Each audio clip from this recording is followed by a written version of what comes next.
नमस्कार दोस्तों, एक बार फिर से स्वागत है आप सभी का मेरे YouTube चैनल पर। मेरी आज की कहानी का शीर्षक है भाई हो तो ऐसा।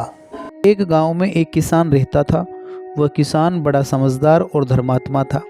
मेहनत से जो कुछ पैदा होता उसको अपना धन समझता था। उस किसान के दो बेटे थे। बड़ा बेटा बड़ा मेहनती था, खेती के कामकाज में अपने पिता की सहायता किया करता था। पर जो छोटा बेटा था वो बहुत आलसी था और सारा दिन पड़ा पड़ा सोया रहता था। किसान जब अपने छोटे बेटे को कामकाज के लिए कहता था तो वह उसकी बात के ऊपर कोई ध्यान नहीं देता था, उल्टे नाराज हो जाता था और अपने पिता को घर छोड़ करके जाने की धमकी दे दिया करता था। इसलिए किसान भी चुपचाप उसके आलस्य को सहन करता रहता था।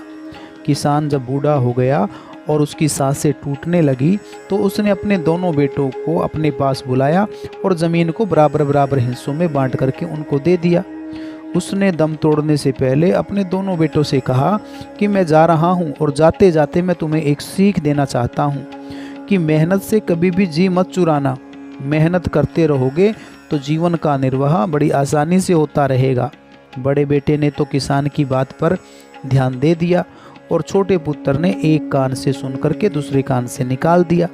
किसान के मरने के बाद बड़ा बेटा मेहनत से खेती करने लगा।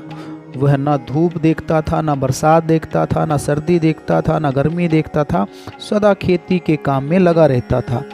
पर छोटा बेटा मेहनत से जी चुराता था।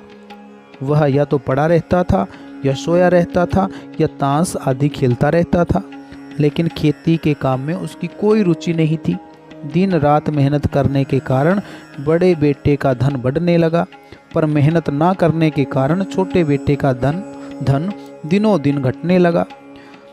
छोटे बेटे को जब भी धन की आवश्यकता पड़ती तो वह अपने हिस्से की जमीन बड़े भाई के पास गिरवी रख करके उनसे कुछ पैसा उधार ले लिया करता था।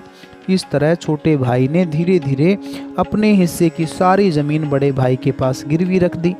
जब गिरवी रखने के लिए कुछ भी नहीं रहा तो छोटा भाई अपने बाल बच्चों को लेकर परदेश जाने लगा। बड़े भाई का हृदय प्रेम से उमड़ उठा। उसने छोटे भाई के पास जाकर के पूछा, तुम अपने बाप दादों का घर छोड़ करके कहाँ जा रहे हो? तब छोटे भाई ने उत्तर दिया कि प्रदेश को छोड़ करके अब और कहाँ जाऊँगा, यहाँ तो अब रोटी भी नहीं मिलती क्योंकि मेरे पास अब कुछ नहीं रहा है। तब बड़ा भाई बोला, देखो मैं तुम्हारा बड़ा भाई हूँ। बड़ा भाई पिता के समान होता है, इसलिए मेरी बात का बुरा मत मानना। पिताजी ने मुझे और तुम्हें बराबर ज़मीन दी थी।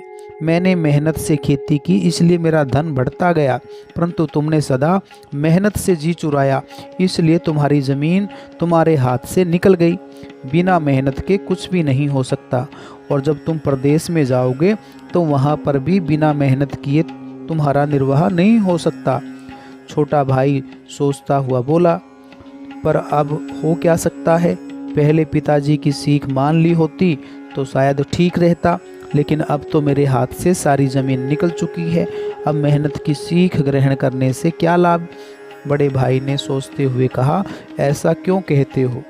मैं और तुम दोनों सगे भाई हैं। दोनों ने एक माता पिता से जन्म लिया है। मेरे और तुम्हारे में कोई भी अंतर नहीं है। मेरा धन तुम्हारा ही धन है। तुम्हारी ज़मीन किसी और के पास गिरवी थोड़ा ही है, मेरे पास ही गिरवी है। तुम उसे ले लो, मेहनत से खेती करो, भगवान की दया होगी तो फिर से तुम्हारे दिन लौट आएंगे। छोटे भाई ने बड़े भाई की छाती पर अपना मुंह छिपा लिया और ज़ोर ज़ोर से रोने लगा। बड़े भाई ने उसे गले से लगाते हुए कहा कि दुखी मत हो मेरे भाई, मेहनत करो और बस मेहनत करो। पिताजी ने भी मरते वक्त हमें यही सीख दी थी कि अगर हम जीवन के अंदर मेहनत करेंगे तो हमारा जीवन आसान हो जाएगा, और मेहनत नहीं करेंगे तो हमें अनेक परेशानियों का सामना करना पड़ेगा।